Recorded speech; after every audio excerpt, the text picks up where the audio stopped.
یہ میرے پیچھے جو آپ گلوب دیکھ رہے ہیں اس کا نام ہے یونیسفیئر. یہ نیو یارک کوئنز میں فلشنگ میڈوز کرونا پارک میں موجود ہے. فلشنگ میڈوز کا نام ہو سکتا ہے آپ نے پہلے بھی سنا ہوا اگر آپ ٹینس کے فین ہیں. یہاں پر US اوپن ہوتا ہے ہر سال, لیکن اس کے علاوہ ایک اور ایونٹ ایسا ہے جس کی وجہ سے فلشنگ میڈوز دنیا بھر میں جانا جاتا ہے, اور وہ ہے نیو یارک ورلڈ فیئرز جو 1939 اور 1964 میں یہاں پر ہوئے. اور یہ یونیسفیئر بھی 1964 نیو یارک ورلڈ فیئر کی ایک یادگار ہے. انٹرنیٹ کے دور سے پہلے دنیا بھر کی معلومات کو ایک چھت کے نیچے لانے میں ان ورلڈ فیئرز یا عالمی ایگزیبیشنز کا بہت بڑا ہاتھ تھا. 1851 میں یہ لندن میں برطانوی سامراج یا برٹش کلونیلزم کے دور میں شروع ہوئیں, اور ان میں انسان کی صنعتی اور تکنیکی ترقی کو شوکیس کیا گیا. کھلے میدان میں ایسی لاکھوں نئی اشیاء جو انڈسٹریلائزیشن اور انسان کے فیوچر سے جڑی ہوئی تھیں, اور اس کے علاوہ اس کا ایک مقصد دنیا کے مختلف ممالک کے درمیان کلچرل ایکسچینج بھی تھا.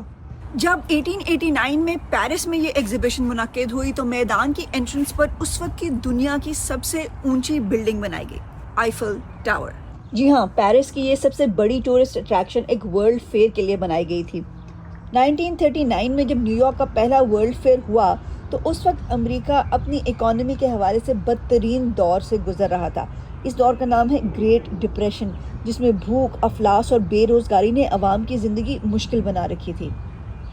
اس فیئر کا ایک بہت بڑا مقصد امریکہ کی اکانومی کو فائدہ پہنچانا تھا, ساتھ ہی ساتھ لوگوں کو ایسی چیزوں کو دکھانا تھا جس سے ان کو دنیا اور ملک کے مثبت پہلوؤں پر غور کرنے کا موقع ملے.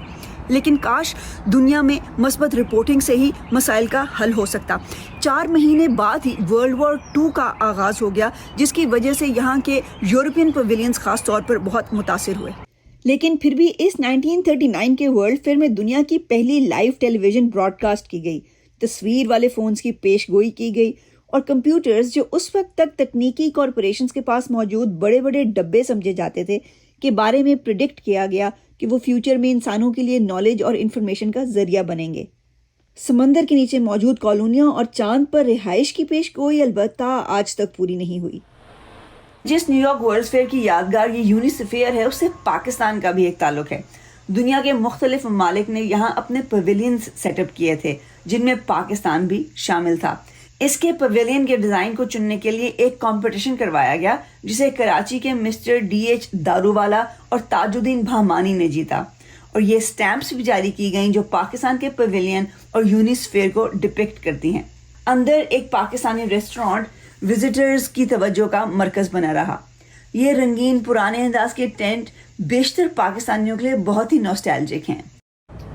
1939 اور 1964 کے ورلڈ فیئرز تک ابھی تک انسان نے چاند پر قدم نہیں رکھا تھا.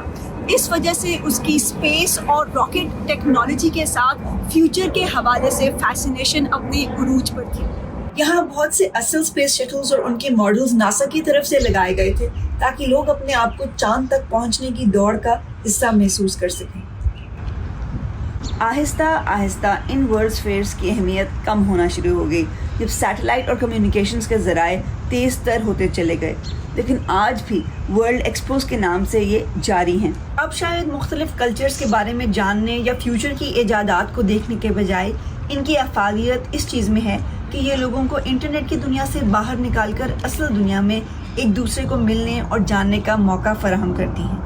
انٹرنیٹ اور آرٹیفیشل انٹیلیجنس کی دنیا میں فیوچر کے بارے میں اب اس قسم کا تجسس تو نہیں رہا, بلکہ اب زیادہ تر گفتگو فیوچر کے منفی پہلوؤں کے بارے میں ہوتی ہے, جیسے کہ کلائمیٹ چینج یا پھر آرٹیفیشل انٹیلیجنس. لیکن اگر ہم ورلڈ فیئرز کی آرکائیوز کو دیکھیں تو ہمیں ایک ایسے فیوچر کا نمونہ ملتا ہے جو شاید زیادہ آپٹیمزم سے بھرا تھا.